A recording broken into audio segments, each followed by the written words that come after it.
Hello, I'm Gil Zilkha, and welcome to my channel. This is my series entitled Essential Classical Music, where we look at the best recordings of the major classical music works. This video is taken out of my larger video where I cover the major concerto recordings. And if you enjoy this, I hope you'll take the time to also watch that larger one. Just know that you don't have to watch the entire thing in one big long take.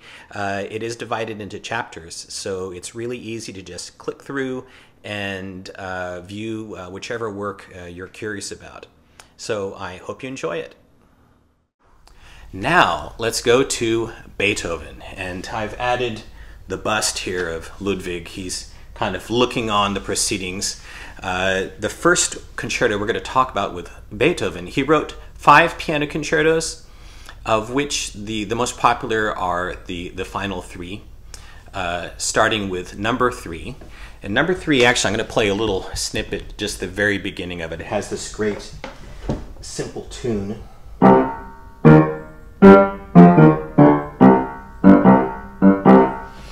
And then it goes from there. This was one of the first pieces that I remember liking as a teenager. I borrowed my dad's recording and I just kind of played it endlessly. And then I started playing it on the piano. Really, Beethoven was my kind of gateway into classical music, sort of playing around on the piano. For this concerto, this is an earlier Beethoven concerto. It's a little bit more of his classical style.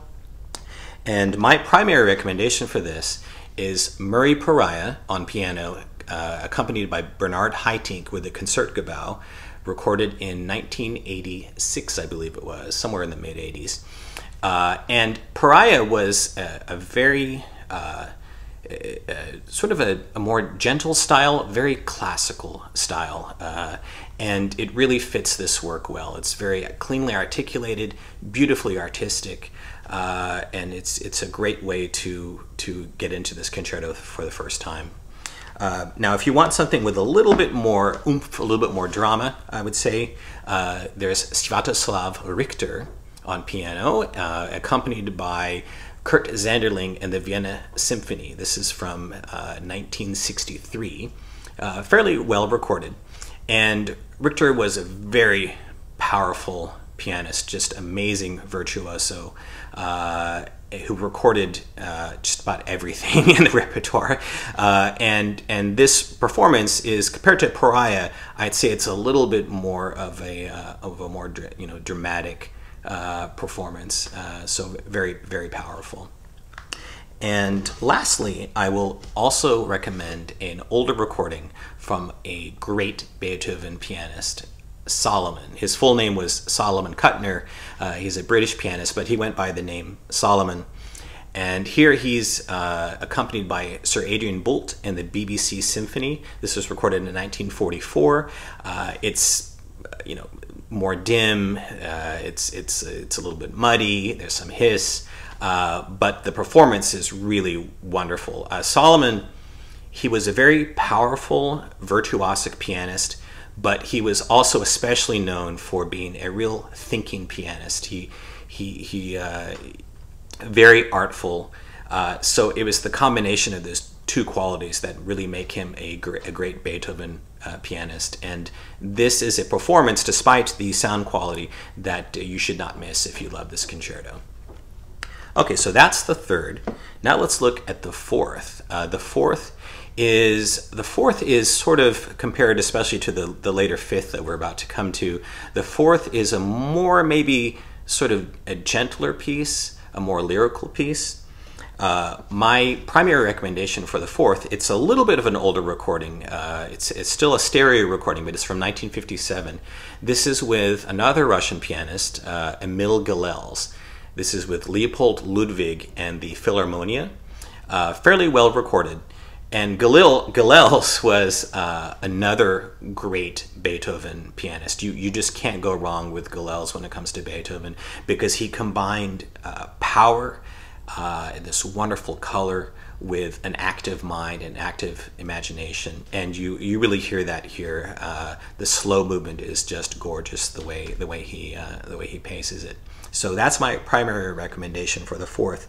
A couple of more. And also, again, from pianists who are you know, not just banging it out, but thinking pianist. And one, especially for Beethoven, that comes to mind is Wilhelm Kempff. This is a 1953 recording, a mono recording, still pretty good sound, even though the orchestra is a little bit recessed, a little dim. This is with Paul van Kempen and the Berlin Philharmonic. And they recorded actually all 5 Beethoven concertos, legendary set of recordings. He did record it in stereo as well with Ferdinand Leitner, which is also a very good set of recordings. But I think the difference here with Van Kempen is Van Kempen was a fabulous Beethoven conductor, and he really brings a little bit more energy and power and drama to the interpretation. Kempff was just a pianist. He was very immaculate in his touch, in his artistry. It just sounds, you know, I don't know how to put it. He had this sort of magical quality to his playing that was very entrancing. One thing that Kempff did, which was maybe a little bit idiosyncratic, is he tended to play a little bit slower in the faster movements and a little faster in the slow movements. So a little bit kind of like Otto Klemperer as a conductor in that way. So he was kind of individual, but he was such a captivating artist that it's always worth hearing. So his Beethoven is just essential listening. Another pianist who is a, you might call a thinking pianist, is Clifford Curzon.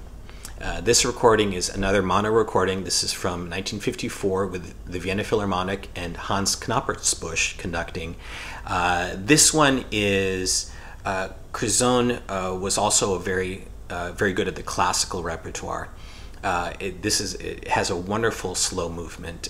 You know, he just had a very nice, delicate touch, very active, artistic mind, but also powerful. Like Solomon, he could combine both qualities. And for the fourth, which is really, I guess, in a sort of a generalizing way, it's sort of a thinking person's concerto. It's really a wonderful interpretation.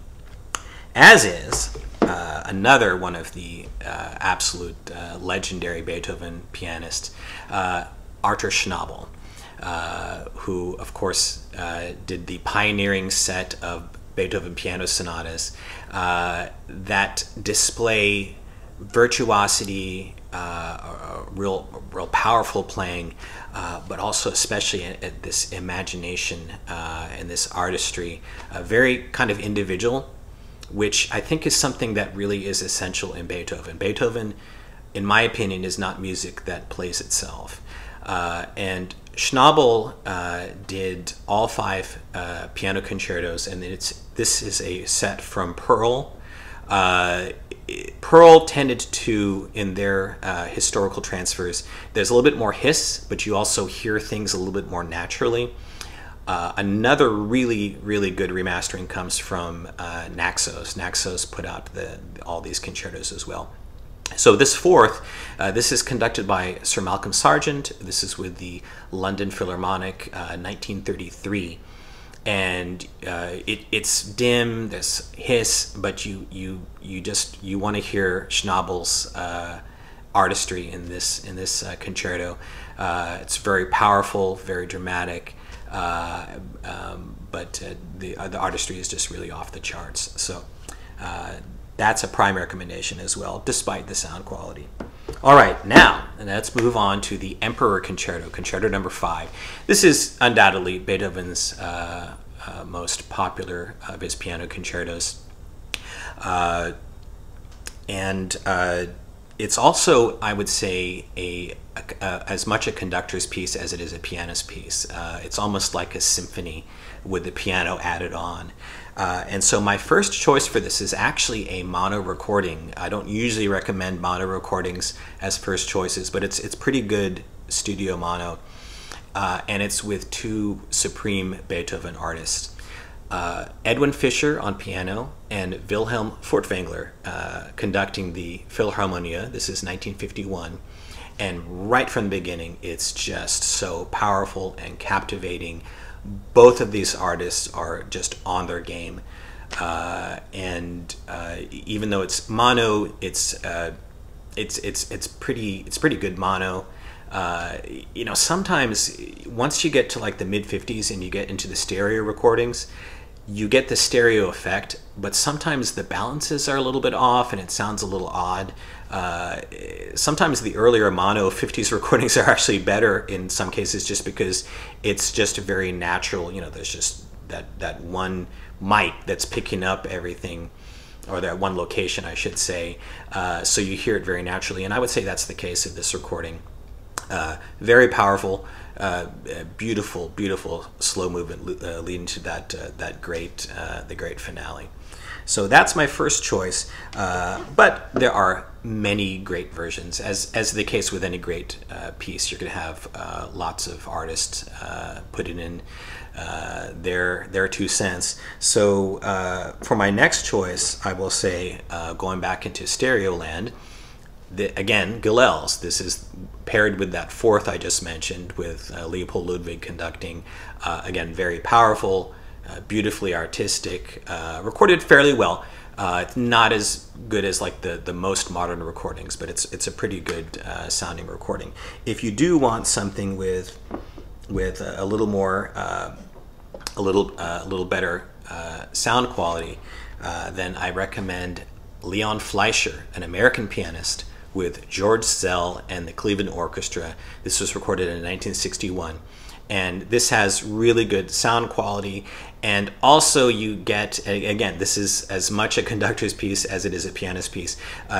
George Zell and the Cleveland, right from the opening gate, they're just hitting you with that power and that crispness and that wonderful energy that Zell always had, combined with Leon Fleischer, who was just this wonderful artist, had a really light touch. The middle movement is just really ethereal and beautiful.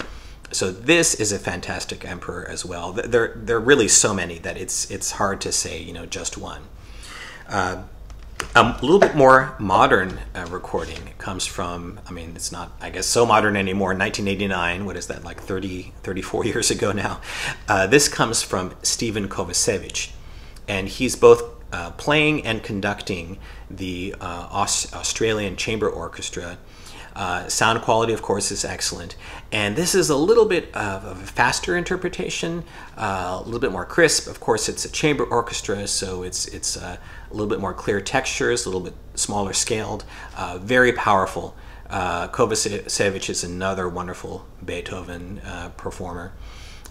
So if you want a little bit more zip, a little bit lighter, cleaner textures, this is an excellent choice. We also have, this is a little bit of a broader, a little bit more of a, going back to the large scale interpretation. This is Arturo Benedetti Michelangeli. It's actually a live recording from 1979 with Carlo Maria Giulini and the Vienna Philharmonic. From 1979, and again, very much a conductor's piece. So the interpretation, as Giulini tended to be, very broad, very, you know, Giulini always kind of oozed with humanity and profundity, and that's what you get here. And it's combined with Michelangeli, who he's very clearly articulated. A very, very powerful pianist, really a great artist. So it's an unmissable combination. A few more to go. Another version that's in digital. This is from 1984. This is Claudio Arrau, another great Beethoven pianist. A wonderful artist, a thinking artist, very powerful, beautiful shaping, beautiful colors that he uses. This is with Colin Davis and the Staatskapelle Dresden. And I would say that this one is, like, say, contrasting with, say, the Fleischer Zell. This one's not as high energy. It's a little bit more held back, a little bit more maybe thoughtful, you might say. Really just a beautiful interpretation, a beautiful slow movement, and one that should not be forgotten if you love this concerto. Now, I still have a few more. We're going to go back a little bit older recordings. One, if I can find it here, because we just talked about it, is again Kempff, Wilhelm Kempff and Paul van Kempen. Again, Kempff's artistry is just unmistakable, and Van Kempen, compared to Leitner later, Van Kempen provides really powerful support. Really, that first movement, you just need a really great conductor to guide you through that. And so this is a great recording, 1953 mono again. Not bad sounding for a 1953 recording. And we also have, again, Solomon. This one actually is a studio recording from 1955. This is with Herbert Menges and the Philharmonia. And this one sounds pretty good, and you get Solomon, who was one of the greatest of the, I would say, for me personally, I don't want to necessarily rank pianists, but for Beethoven, I think of Schnabel, and then I think of Solomon right up there with him in terms of just artistry and imagination, and then combining also power and virtuosity as well. So that's a great recording. And then last but not least, we don't want to forget Schnabel with Malcolm Sargent. This is with the London Symphony. This is recorded in 1932, so it's one of the older recordings from this set, so it's going to be a little bit dim. But you need to hear Schnabel in the Emperor Concerto. It's just it's very commanding, very authoritative, and it's a vision that is really just essential if you love Beethoven. So that is the Emperor Concerto. Thanks for watching. I hope you enjoyed this video. And if you did, I hope you'll also take time to click the like and subscribe buttons. And with that, I want to wish you all a great day and happy listening.